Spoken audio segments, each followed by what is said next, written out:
Bom dia, boa tarde, boa noite. Como é que você tá? Tudo bem com você? E nós estamos aqui, né, mais uma vez para a gente continuar estudando o livro da sabedoria. Esse livro é uma sabedoria mesmo, gente. Que vocês tenham assim ouvido, né? Que vocês possam ouvir os vídeos, que vocês possam ir lá pegar a Bíblia, ler. E eu sempre vou falando algumas citações, né? Ontem eu falava das citações da verdadeira religião, né? Tá lá em Tiago 1, 26, 27. Depois, se vocês quiserem lá ver, Tiago é muito lindo, muito profundo o livro de Tiago, né? A carta de Tiago. E hoje nós vamos continuar então com a sabedoria, o capítulo 3, né? Versículo 15. Então, aqui nós estávamos vendo eles contando, né, a maldição que os injustos têm dos justos, né? Eles estão colocando os justos como algo mal, né? Algo mal, que na verdade é o contrário. Então, vamos lá. No versículo 14, fala assim, ó: ele se tornou uma condenação para os nossos pensamentos. E somente vê-los já é uma coisa insuportável, os justos. Aí 15. Sua vida não se parece com a dos outros. Olha só. E seus caminhos são todos diferentes. A pessoa que segue os ensinamentos de Jesus Cristo, ela é considerada diferente. Porque ela é diferente desse mundo. Esse mundo ele vai, né, na contramão, né? De Deus. E nós estamos na contramão, nós que somos, né, que procuramos conhecer a palavra, que procuramos viver a palavra cada vez mais, a gente está na contramão do mundo. Eles acham que nós somos na contramão, e aqueles que não querem, que não buscam, que não sente Deus no coração, que acha que tudo acabou, virou pó, né, acabou, né, veio do nada, né, que nasceu do nada. Então, eles vão considerando que as pessoas que são de Deus são diferentes, né? Ó, seus caminhos são todos diferentes. Ele nos considera moeda falsa e se afasta de nossos caminhos para não se contaminar. Lembra que ontem eu dizia para vocês ler o livro de Provérbios? Nossa, Provérbios fala muito sobre isso daqui, gente. Fala muito, muito. Não ande com os insensatos, né? Porque, veja, você é a média das 5 pessoas que você convive. Então, se eu quero ter resultados diferentes daquelas pessoas que eu estou convivendo, eu tenho que buscar pessoas que estão tendo resultados que eu quero ter. Não dá para mim conviver com pessoas que reclamam, por exemplo, se eu não quero ser reclamão. Eu não quero viver com pessoas que fofocam, por exemplo, se as pessoas fofocam. Eu acabo caindo em tentação. Lembra quando Jesus dizia pra gente, cuidado, não deixe cair em tentação, que ele mandou a gente, né, rezar o Pai Nosso? Mas se eu não quero cair em tentação e eu continuo convivendo com essas pessoas, mas então tem que afastar de todo mundo? Não. Eu tenho que me afastar daquelas pessoas ou daqueles ensinamentos que não estão fazendo me aproximar mais de Deus e da vida que Deus quer que eu viva. Porque Deus quer que você viva uma vida em abundância. Foi para isso que Jesus veio. Por quê? Porque você tem que desfrutar daquilo que Deus te deu. Que é esse mundo lindo e maravilhoso que Ele deu para nós. Nós precisamos desfrutar porque está lá na Bíblia. É promessa de Deus para os seus filhos. A terra, dominar e submeter a terra. Então ele não mandou dominar e submeter uns aos outros, não, mas a terra sim, a terra eu dei para vocês tirarem dela o seu sustento, para vocês viverem com dignidade. E aí Jesus veio e disse, eu vim para que todos tenham a vida e vida em abundância. Aqui já na terra e depois no futuro, porque Jesus veio trazer a vida. Pelo pecado a morte entrou, né, no mundo. E aquele que está morto para o mundo vive para Deus. Aquele que está vivo para o mundo está morto para Deus. Porque está fazendo as coisas que o mundo ensina.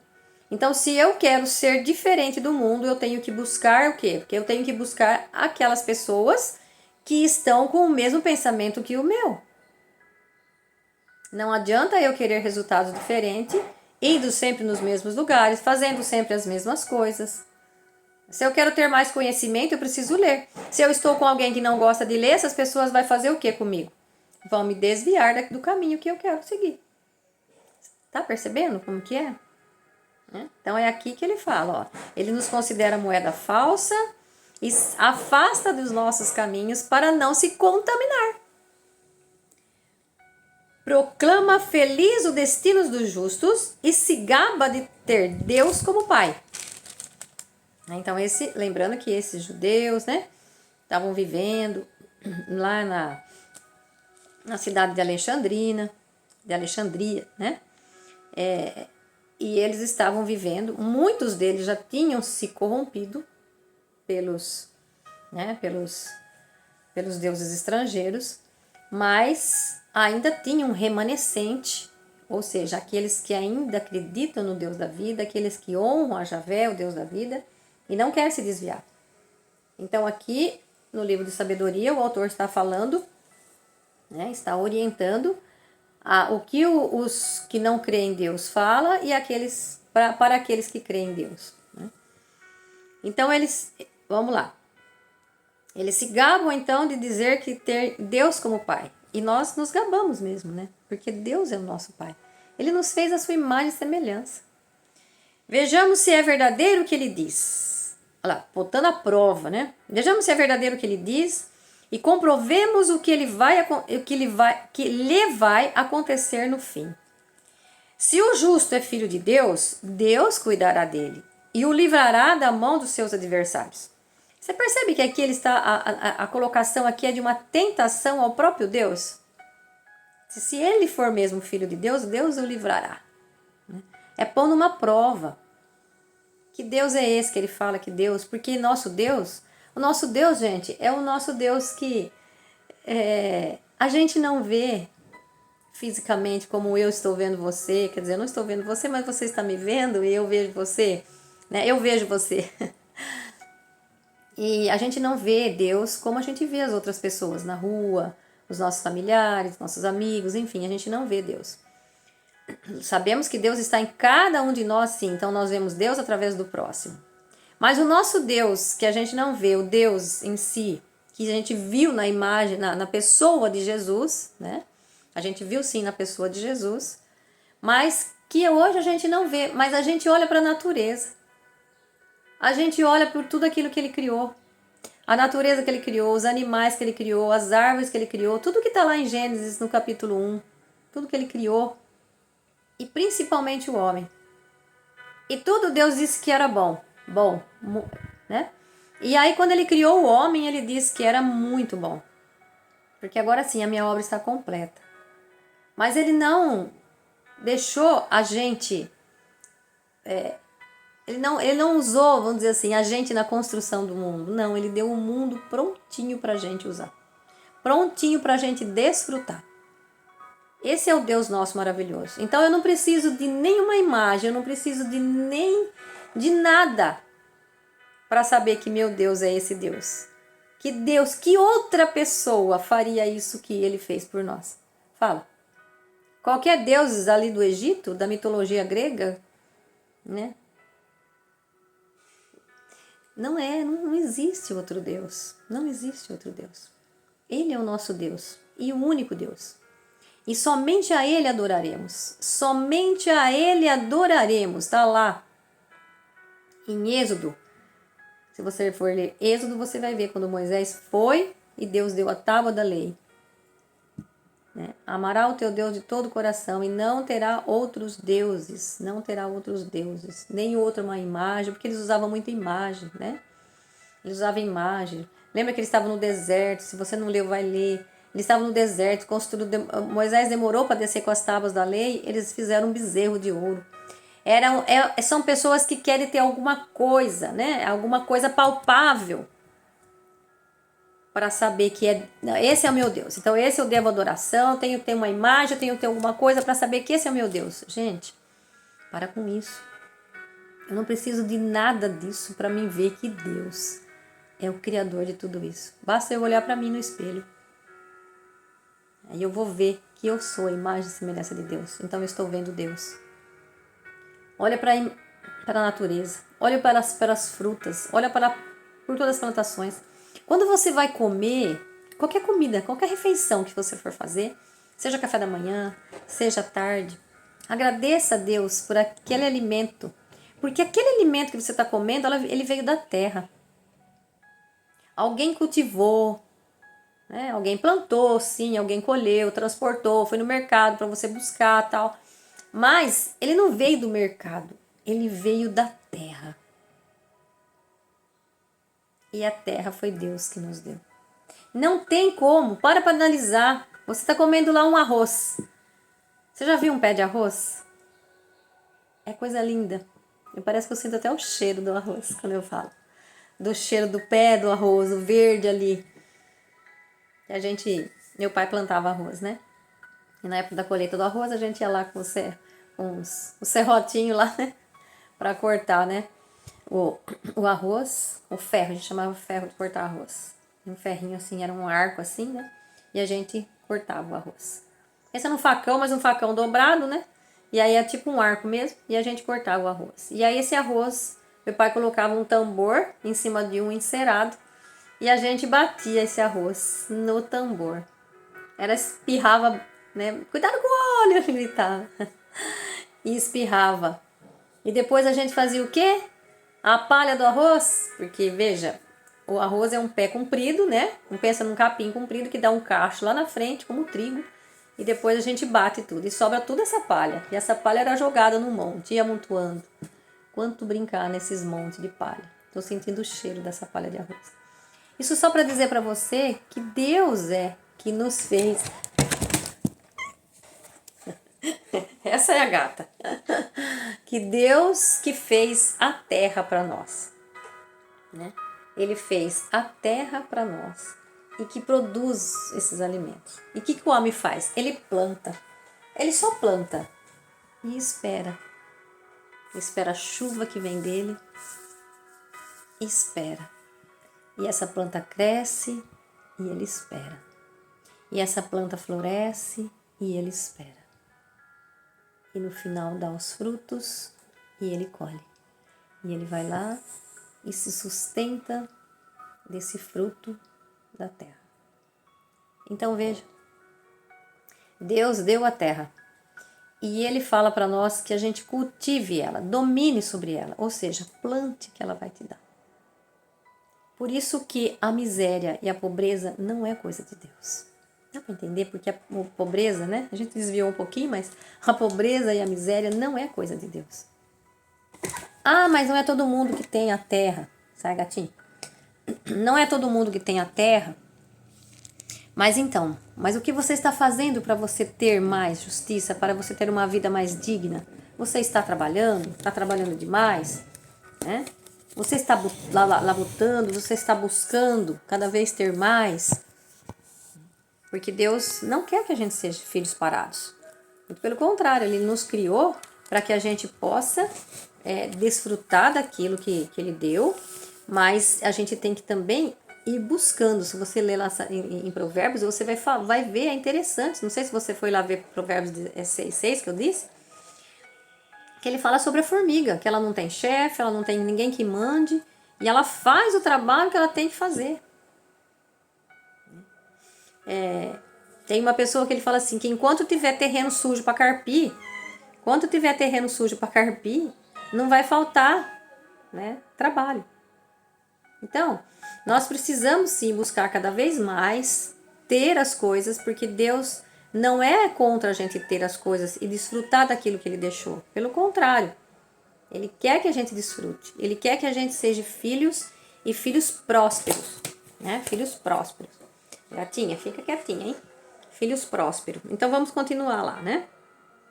Então, nós temos um pai que nos ama, que nos cria. E se a gente quer fazer coisas diferentes, nós temos que buscar pessoas que pensam como a gente, né? Para que a gente possa fazer diferente. Senão você vai continuar na mesma coisa, fazendo as mesmas coisas e querendo ter resultados diferentes. É impossível. Então ele fala aqui, ó, vamos prová-los Então ele fala, se o justo, no 18, né? Se o justo é filho de Deus, Deus cuidará dele e o livrará da mão dos seus adversários. Vamos prová-lo com insultos e torturas para verificar a sua serenidade e examinar a sua resistência. Tá vendo? Veja. Vamos prová-lo com insultos, tortura, para verificar a sua serenidade e examinar a sua resistência. Aqui a gente lembra bastante quem? Jesus, né? Jesus que ele veio. Lembra que eu dizia que Jesus veio humano. Ele não veio com divindade aqui na terra, não. Pelo contrário, ele veio humano. E ele foi igual a nós em tudo, exceto no pecado. Se ele foi igual a nós em tudo, exceto no pecado, o que nós esperamos então? Que Jesus passou por todas as dificuldades, né? Que nós passamos também. Ele passou por todas as tribulações que nós também passamos. Só que ele venceu as tentações. E nos ensinou que nós também temos que vencer. Com serenidade e com resistência. Nós venceremos. Porque se a gente estiver com Deus, nós venceremos. Se nós estivermos realmente com Ele, nós venceremos, né? Porque Ele nos dá força. O Espírito Santo que habita em nós nos dá força para que a gente possa vencer as tentações. Então aqui ele fala aqui, né? Vamos então insultá-los com tortura para verificar a sua serenidade, ou seja, vai ver se ele não muda, né, a sua fisionomia, para ver se ele não vira um revoltado, né, um reclamão, e a sua resistência, para ver se ele vai ficar mesmo. Aqui a gente lembra um pouco a história de Jó, né? Quanto ele foi resistente, quanto que ele lutou, e depois que ele venceu todas as tentações, Deus ofereceu para ele tudo de volta que ele tinha perdido.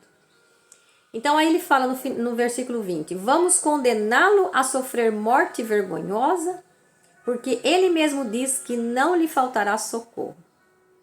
E eu quero chamar a atenção aqui para vocês, em Romanos 5, 12 e 17, depois se vocês quiserem dar uma lida lá, ele vai falar que por um homem entrou o pecado no mundo. E entrou a morte, porque o pecado é que leva à morte. Veja, Deus não criou a morte. A morte veio pelo pecado. A morte veio pela desobediência de um homem, ou seja, de Adão e de Eva. Se a morte entrou pelo mundo pela desobediência de um, a vida eterna, ou seja, abundou a graça em Jesus Cristo. Então, por Adão veio o pecado. E por Adão veio a morte. Mas essa morte não é uma morte definitiva. Porque quando você morrer, se você acreditou na graça que Deus deu para nós, que Jesus veio trazer para nós, o que vai acontecer? Nós ressuscitaremos com Ele para a vida eterna. Porque foi para essa vida que que Deus nos criou, que Jesus junto com o Pai, né, que ele já existia já no princípio, Ele nos criou. Então percebe? Se pelo homem, Adão, veio o pecado e a morte, por Jesus Cristo veio a ressurreição e a vida. Então todo aquele que crê será salvo. Então lá em Romanos 5, 12, 17 está certinho falando isso que eu estou falando aqui para vocês. E vocês podem ler a seguinte também, 17, 18, que vocês vão entender melhor. Mas leiam, gente, não deixa de ler. Acaba de pegar aqui já o vídeo, já vai lá e já vê. Né? Então não lhe faltará socorro. Para aquele que tem a graça, aquele que crê em Jesus Cristo, que realmente Ele é o Filho de Deus e que por Ele nós teremos a ressurreição e a vida eterna, então nós teremos a ressurreição e a vida eterna. Nós temos que crer e sim, fazer aquilo que Ele nos ensinou. Veja, Jesus deu a salvação para todos de graça. Ele não nos cobrou nada, Ele morreu por nós. Essa foi a missão dele, esse foi o propósito dele aqui na terra. Vim para nos salvar, mas ele deixou o caminho que leva à salvação.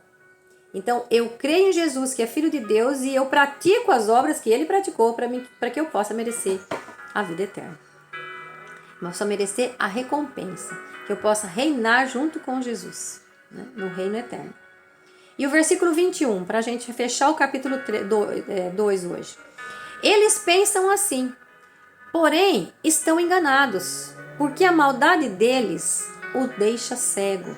Então, agora justificando os maus, né? Eles não conhecem os segredos de Deus. Não esperam a recompensa pela santidade. Olha o que nós estamos falando agora. E nem acredita no prêmio das almas puras. Sim, Deus criou o homem para ser incorruptível e o fez à imagem da sua própria natureza, aquilo que nós já estávamos falando.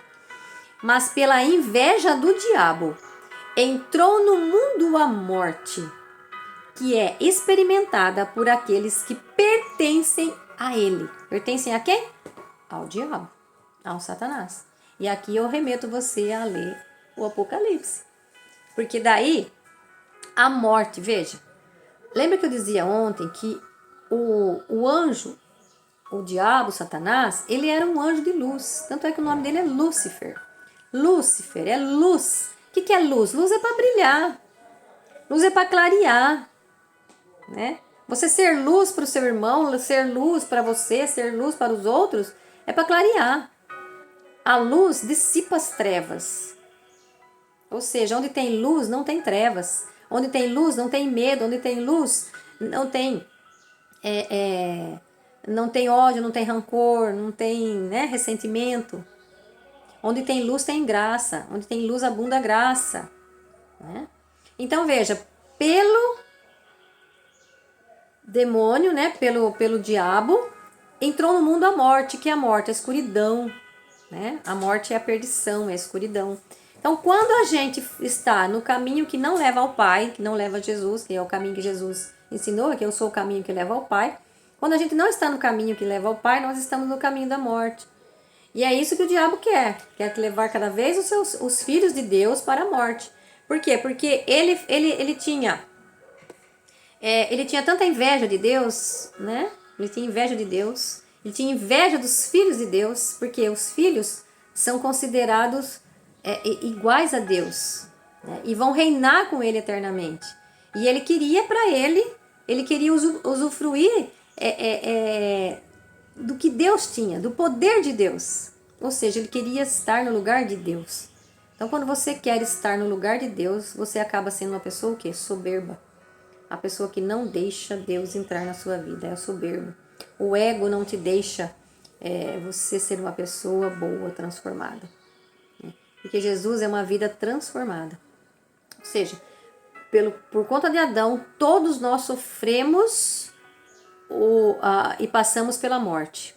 Todos nós vamos passar pela morte. Mas nós não permaneceremos na morte. Porque Deus, né, através de Jesus, nós ressuscitaremos. Então,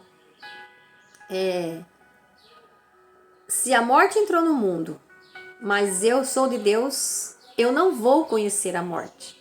A morte que eu digo é a morte eterna, né? A morte, né, do fogo eterno, da morte eterna, dos sofrimentos eternos. Então, se eu conheço a Deus, eu vou experimentar a vida eterna.